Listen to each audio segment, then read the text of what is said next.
Okay, we now dive into the core of the event. So this is the time where we need to call our stellar speaker, who is Mr. Nikos Kouronakis. And just to introduce a bit Nikos, Nikos is a management consultant, a trainer, and author since 2011. He has been leading consulting projects at major EU institutions, such as the European Commission, the European Parliament, the European Council, the European Central Bank, the European Investment Bank, and several EU agencies. So he has done really a lot.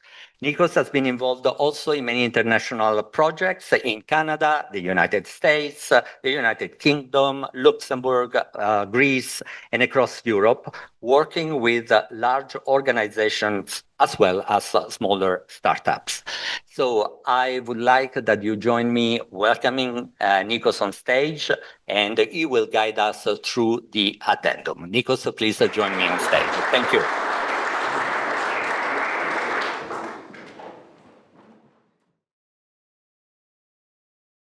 A great pleasure to be here with you today.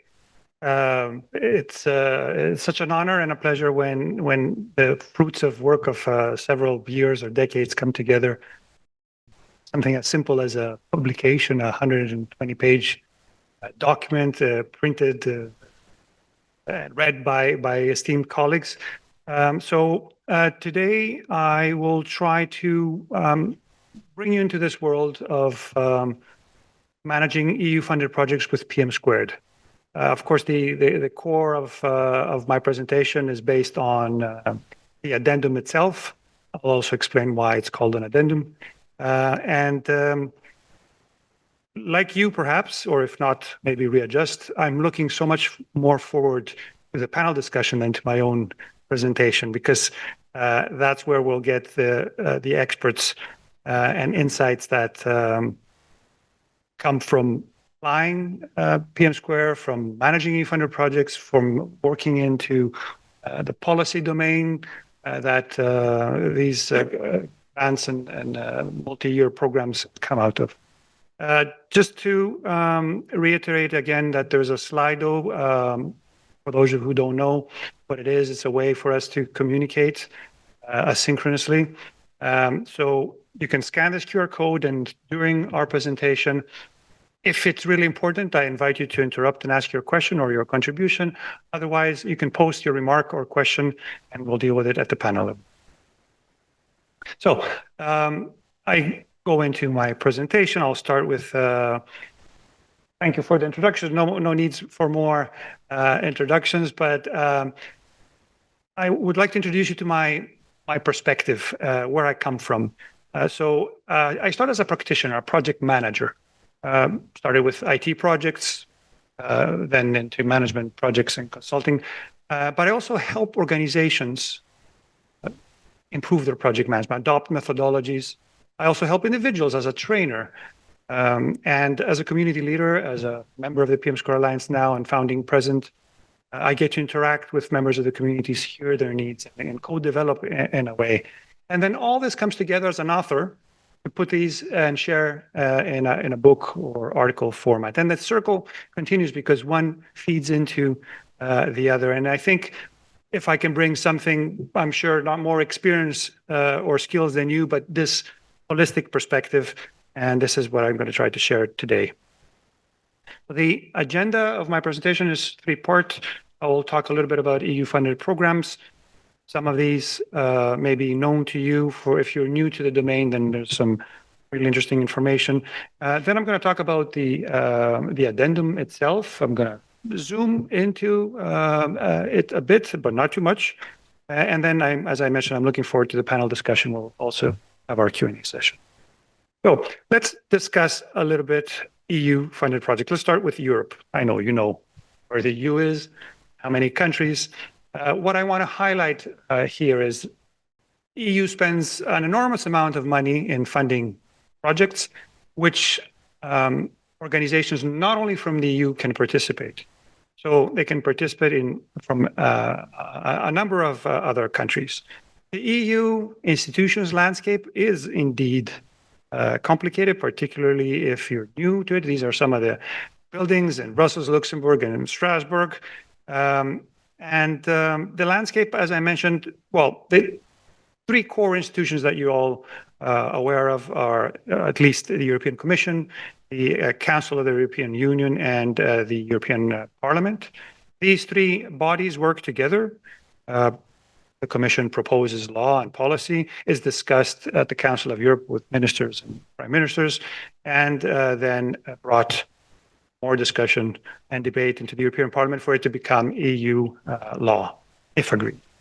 In the past decade, since the crisis, more of the EU institutions became much more famous than they were before. The European Central Bank, which prints our money, and the European Investment Bank, which provides loans to member states, to large organizations for infrastructure or other projects. And there's many, many more institutions, executive agencies, bodies, and services.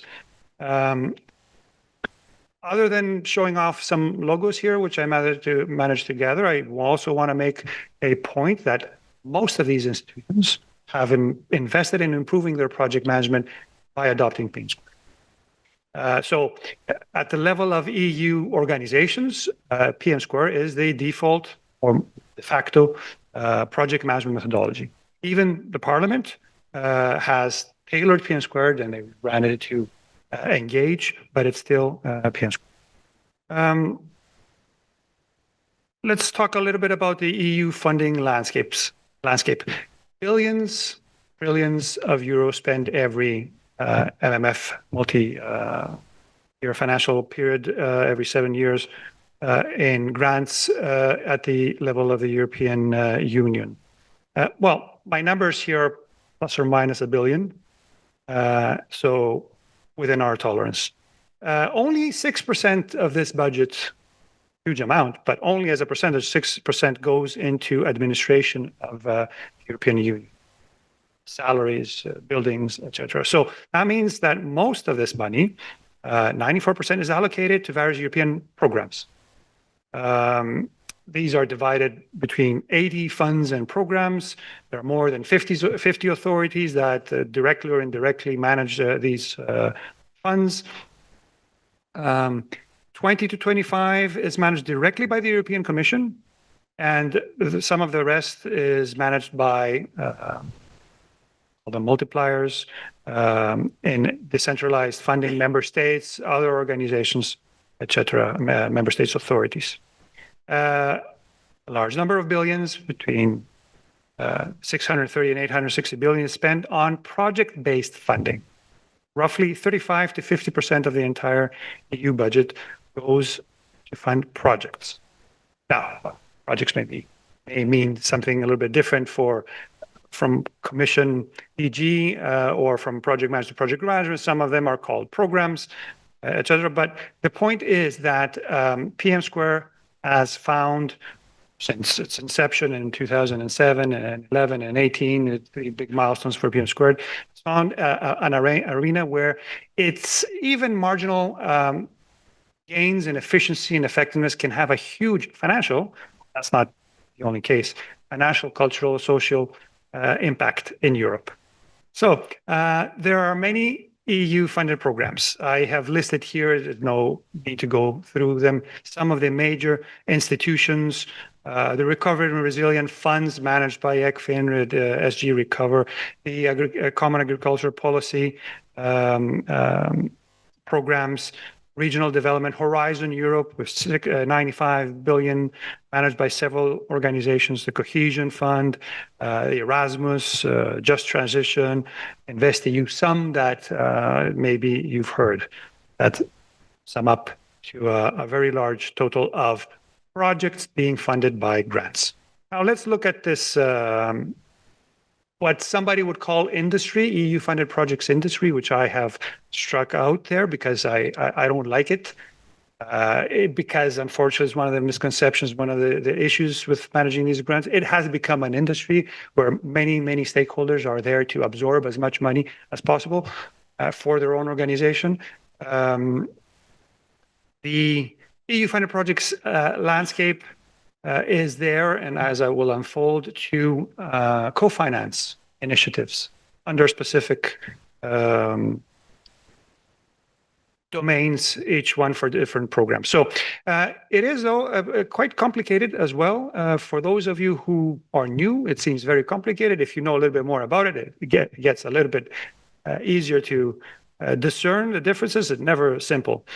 So it usually involves multi-party, multinational, and multi-industry consortia. So the project there just becomes more difficult because you have stakeholders from all over Europe and from different industries, different cultures. It has strict, complicated regulatory and administrative requirements.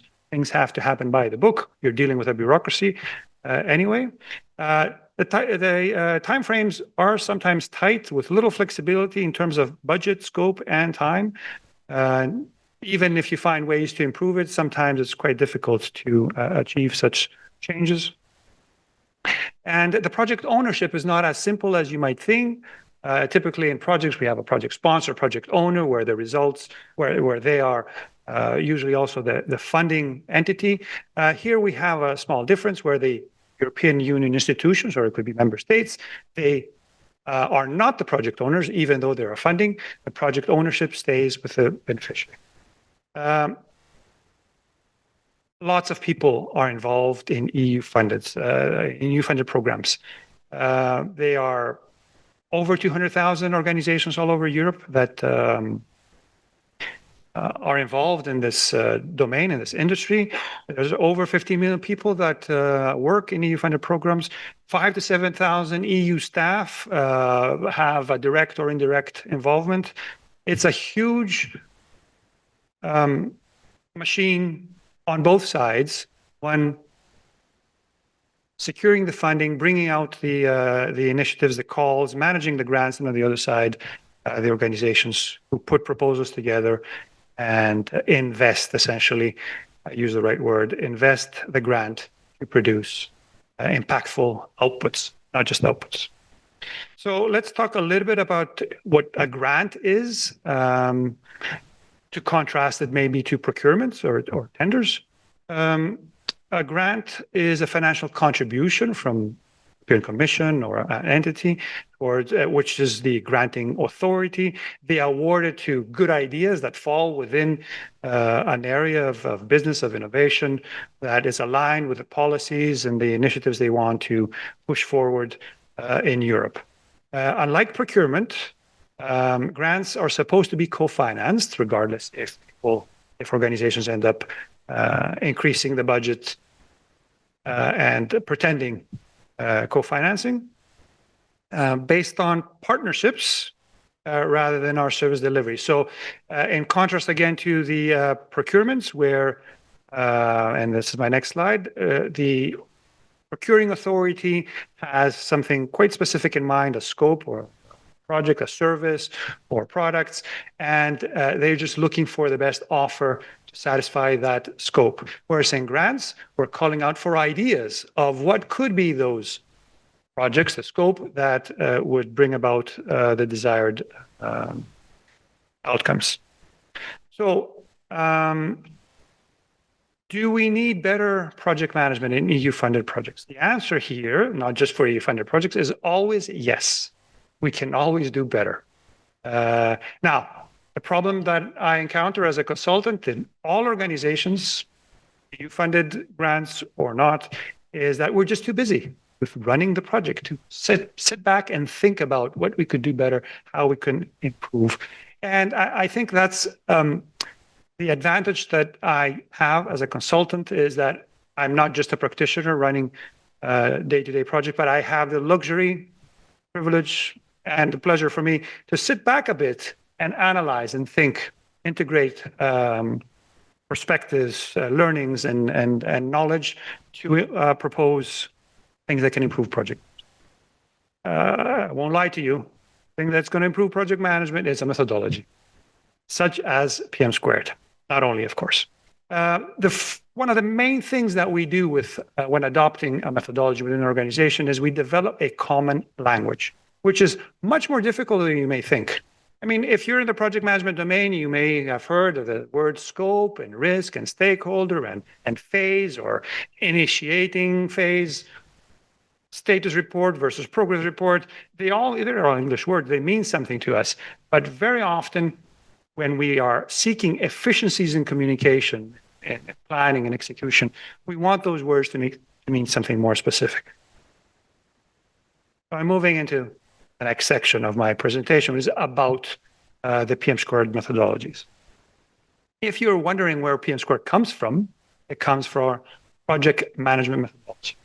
You multiply the two M's, you get the squared. Everybody knows. Now, it used to be project management methodology, but the brand has evolved since to mean project, program, or portfolio management. Here, for historical reasons, and because I was privileged enough to be involved in most of this history, I'm showing you the evolution of some of the cover pages of PM Square, and since a few years now, the expansion of the methodology into a suite of methodologies for project, program, and portfolio. These are the colorful, okay, let me claim another victory here for PM Square, the most colorful methodology in the world currently. Each color represents a different level, project, program, or portfolio. The stakeholder rings for PM Squared started by being that little circle in the middle, the European Commission.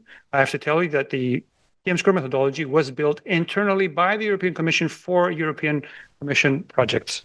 But as soon its value was obvious, plus no organization works in isolation, contractors, suppliers, other organizations doing business, other institutions came on board, and then EU-funded projects, which these rings are not in scale, is a huge sized stakeholder group. Then you have member states, you have regions, you have small organizations, you have large organizations, you have the individual EU citizen, you have the world, essentially, as a potential user of a free and open source methodology such as PM Squared. Thirsty for this type of knowledge and methodology stakeholder groups is universities, professional associations, and also NGOs. So these are some of the PM Square advantages that appeal to these stakeholder groups. The fact that it's lean, the fact that it's sponsored by the European Commission, the fact that it's free and open to use along with its artifacts and other publications. Your main source of PM Squared is the European Commission's score portal, pm2.europa.eu, where you will find all the publications offered, as I mentioned, for free, for you to use, for you to share, for you to reprint, and even tailor for your organization, for your project.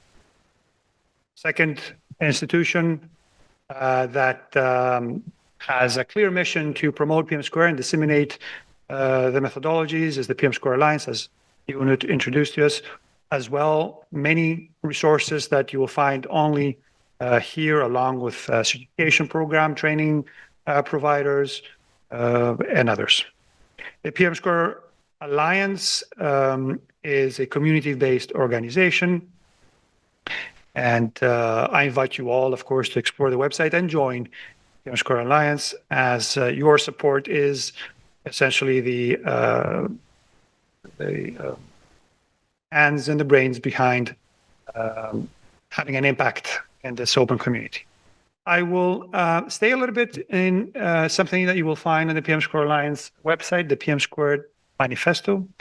Try to put something together that brings us together as a community and inspires people to join the movement. So as signatories of the PM Square Manifesto, we believe that the future of project management depends on the community of project managers working together.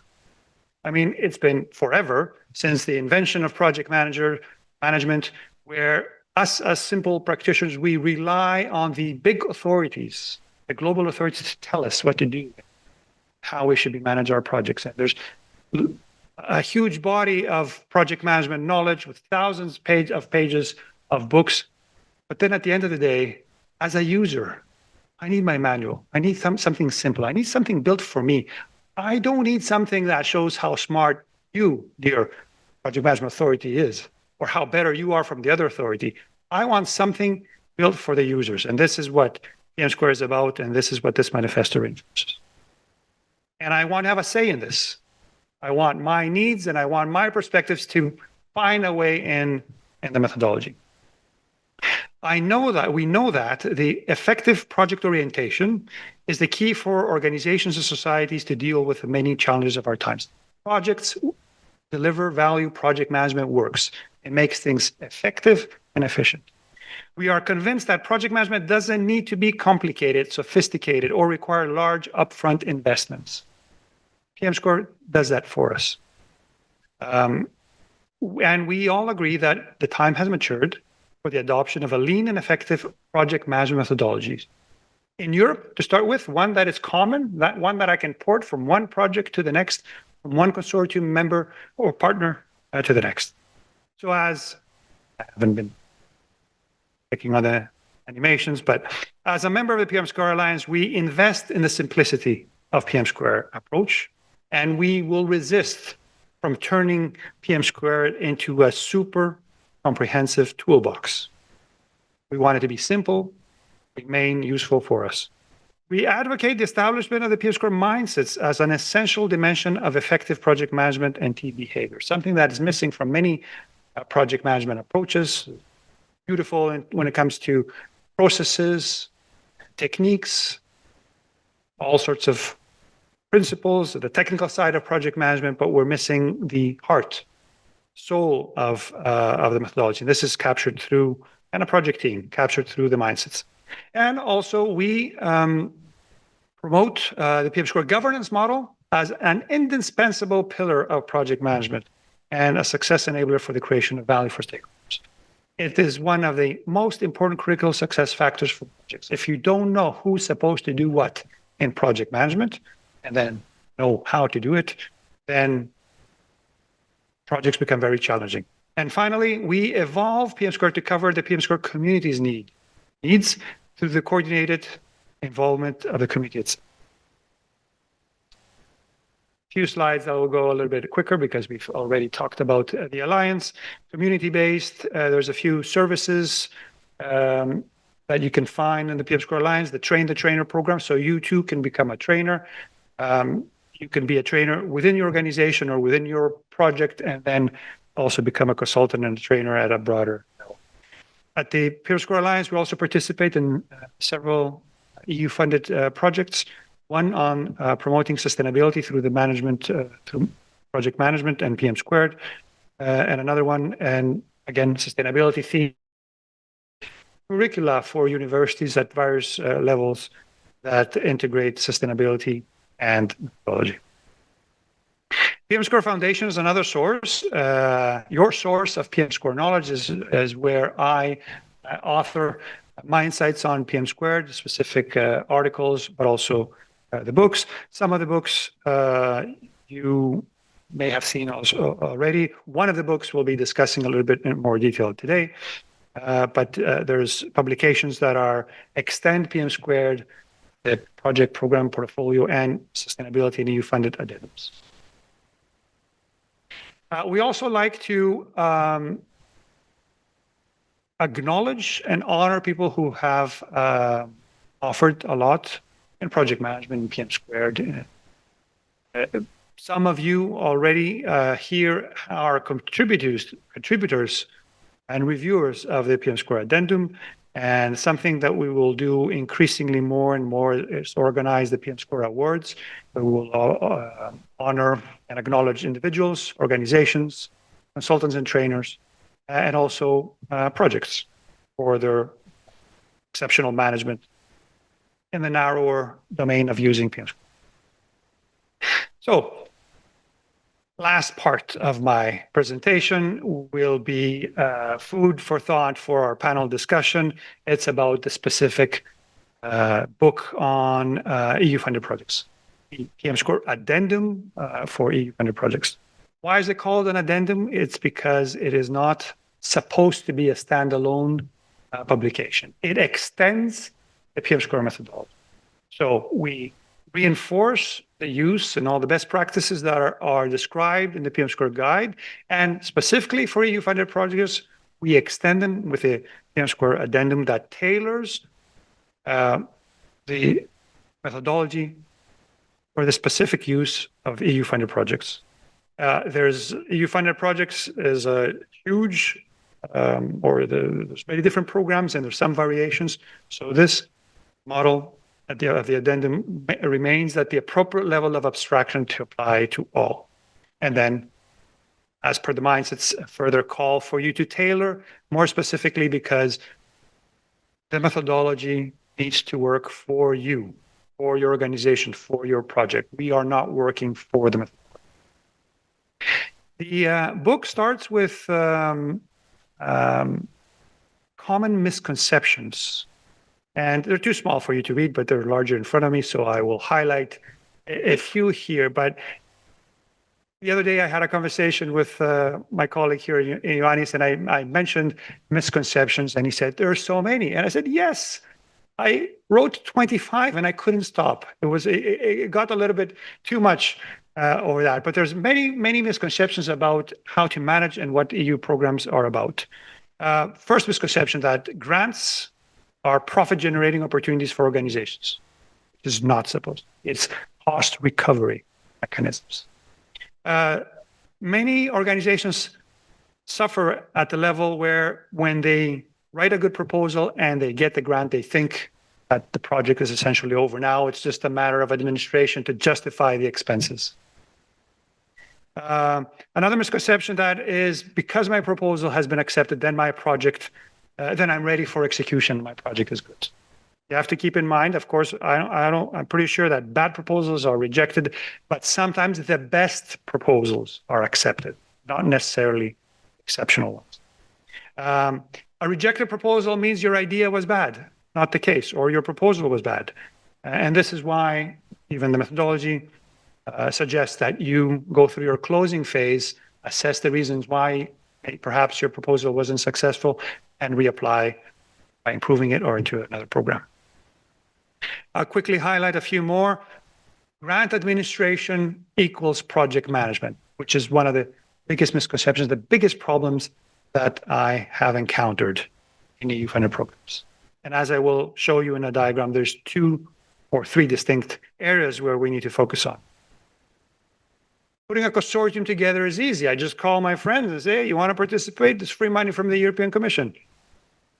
And if you have been involved in projects, maybe your first one, your second one, a lot of times this is how things happen. I worked with you before. I need somebody from Estonia. Hey, I know somebody. Let's include him. And then you're just pushing forward the trouble of having to manage consortium members that are not necessarily competent. They don't have the capacity. They don't have the understanding or the domain expertise to contribute to what's usually difficult projects. And then I'll highlight one more.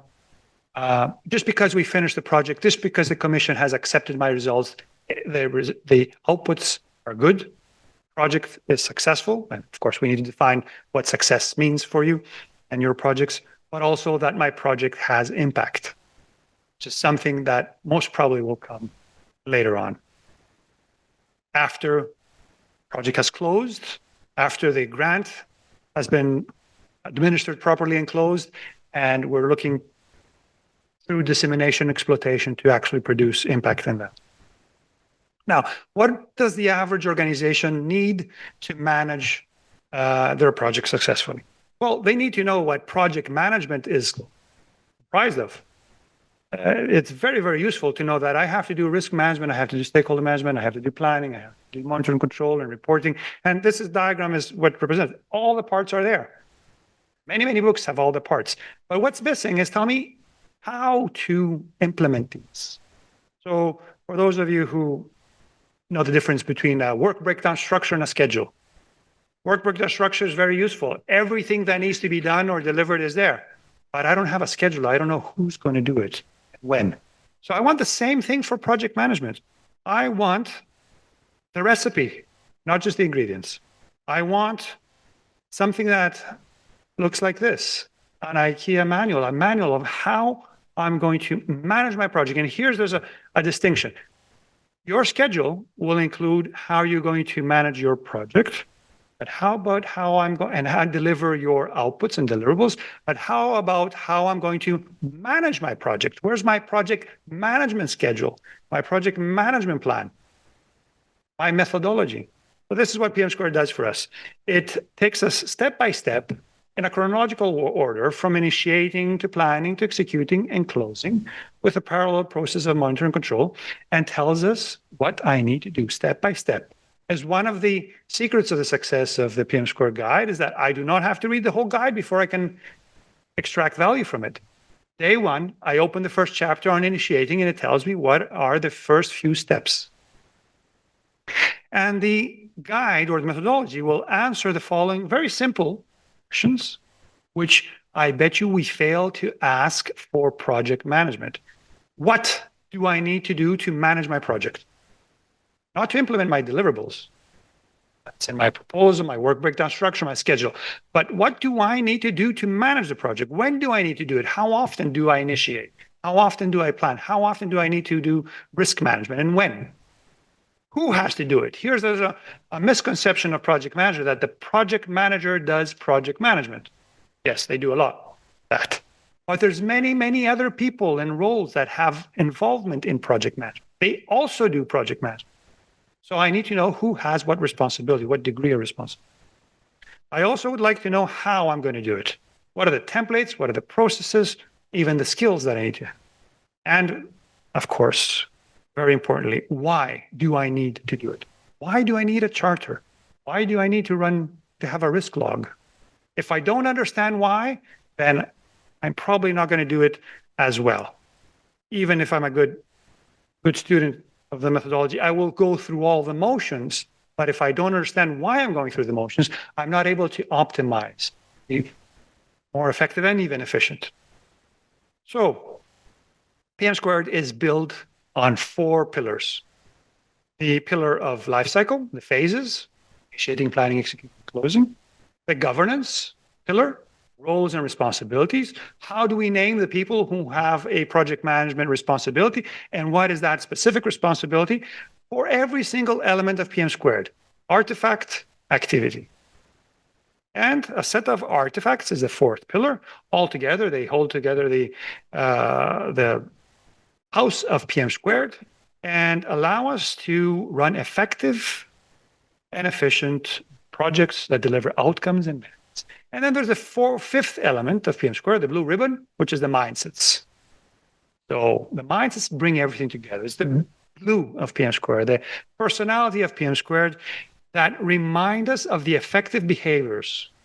I know my processes, I'm filling in my templates, but what are those effective behaviors as a team that will help my project work together as a team, but also help us interpret the true spirit of the methodology?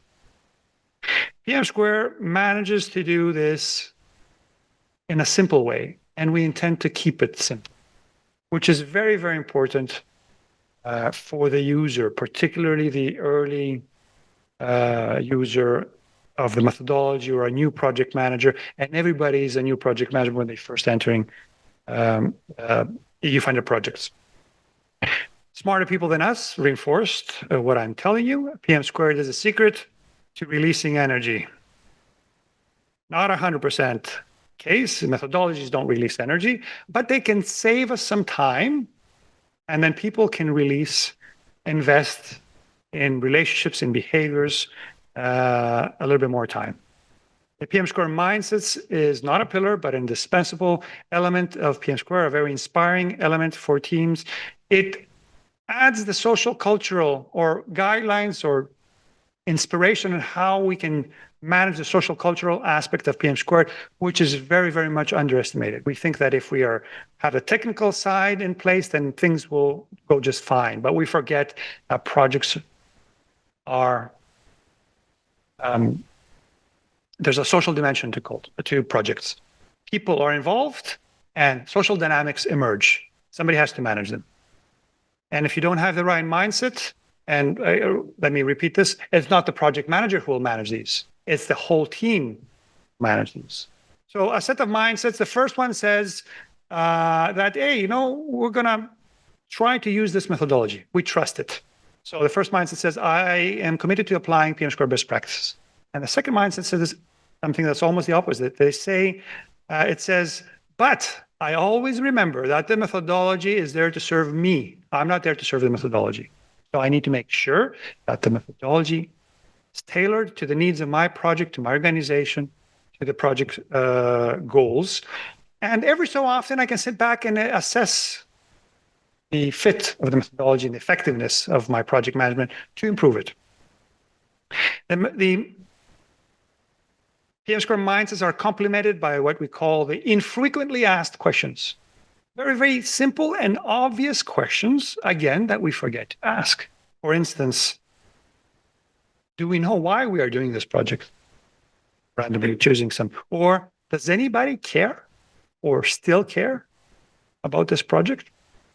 Or are we just going through the motions to get it completed? Ask the question, have we improved? Are the right people involved? Is this for them or for us? And in project management, where we built a temporary structure and temporary organization, we're one team. There is no them and us. The technical people with the business people, or the directing layer with the managing layer. We're all in this together. And we need to find ways to contribute for the benefit of the project. The PM square addendum tailors PM squared at the appropriate level to the context of EU-funded projects. There's many challenges and particularities in EU-funded projects. I mentioned a few: multinational consortia from different domains, brilliant scientists and engineers, or whatever domain they're working in, with very little project management experience. People who care so much more about the science than they do about the process or the long-term outcomes. People who know how to build things but don't know how to manage them. And unfortunately, the Commission doesn't do us any favor when they call that key person project coordinator instead of project manager. All they need to have is coordination skills, not project management skills. This is not true, of course, and project management is one of the major areas where EU-funded projects are suffering. One of the reasons is the misconception that we think that project management is grant administration.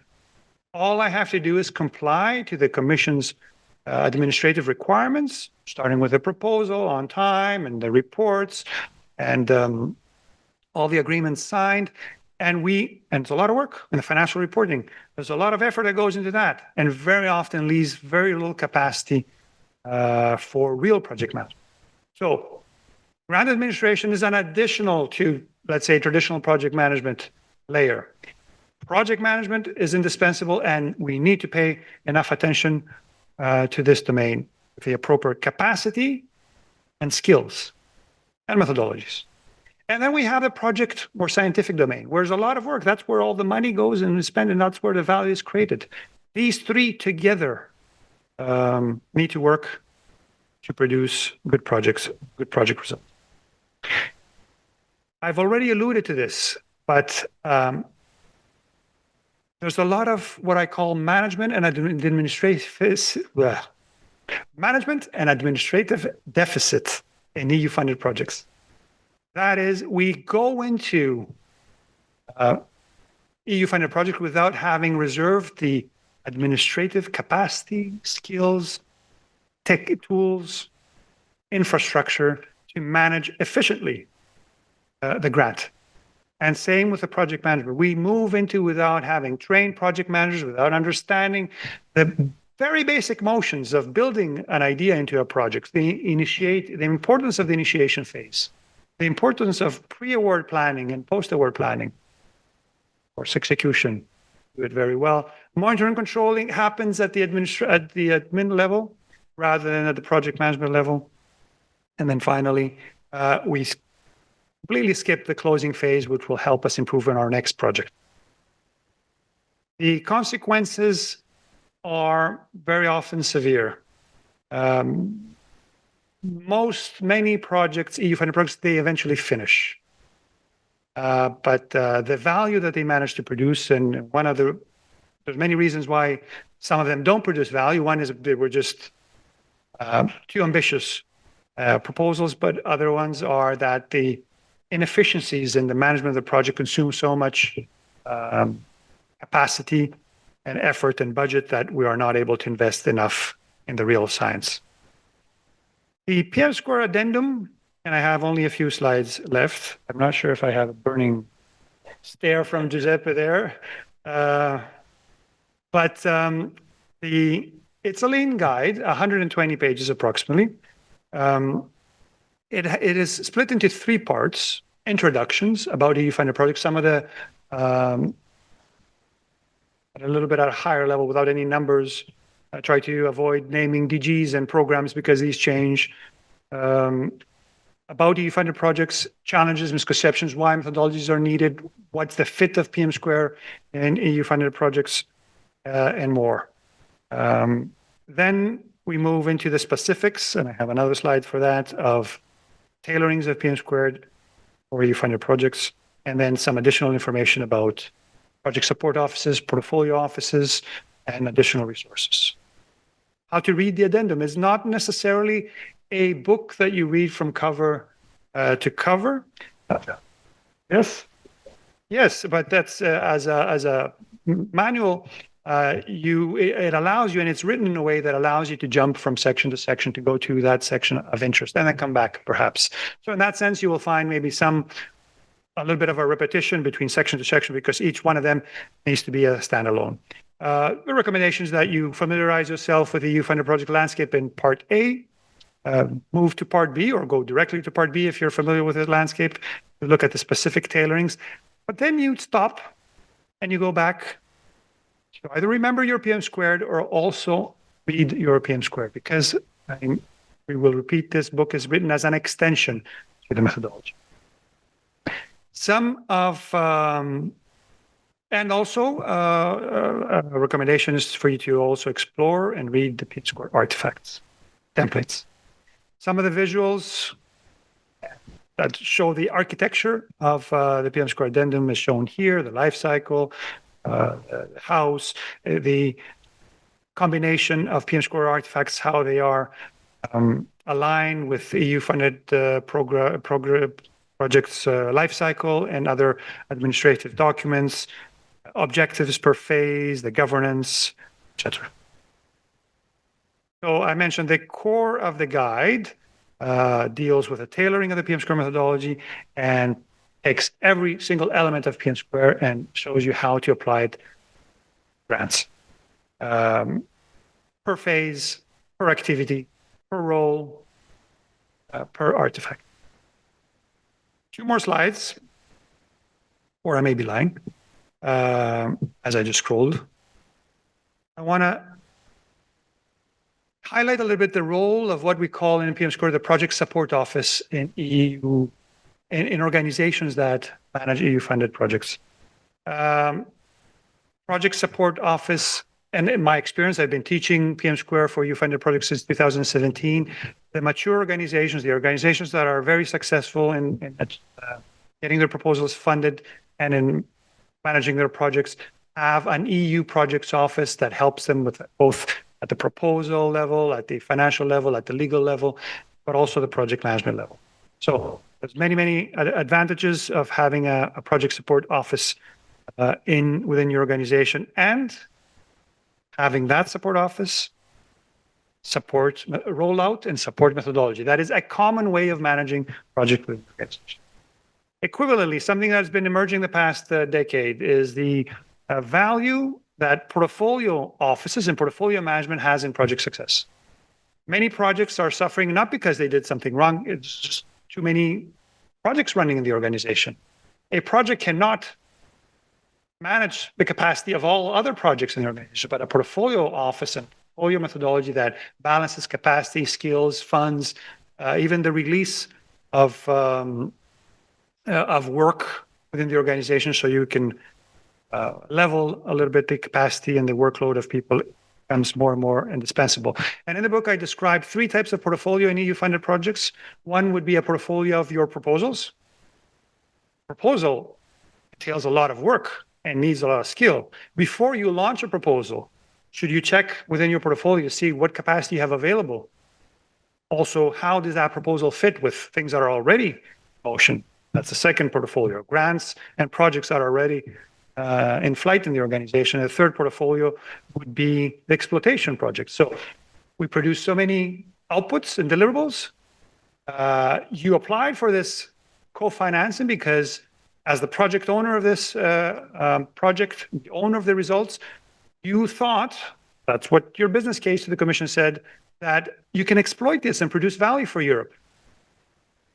Some don't, some do less, but the mandatory on paper exploitation plan and activity in many programs is there for you to exploit them within your consortium or who knows how in the future. So another portfolio, managed capacity funds, work for the exploitation. Now, this is my last slide. I've put together, since the publication of the book, something which I published on LinkedIn as a PM2 manifesto for EU-funded projects. There's a manifesto for PM2, which I read earlier, I shared with you. The one specific for EU-funded projects tries to do something similar, create a community, a little bit of inspiration around our obligation as EU citizens in optimizing and helping also the European Commission optimize the effectiveness of all these billions of euros that are spent and consumed by our organizations. So I highlight only two of these, which you probably can read. I read it for you. We are convinced that the PM2 methodology, with its governance, life cycle, artifacts, and mindsets, provides an ideal framework for initiating, planning, executing, and closing EU-funded projects. Something that is not common sense, or as common sense as you may think.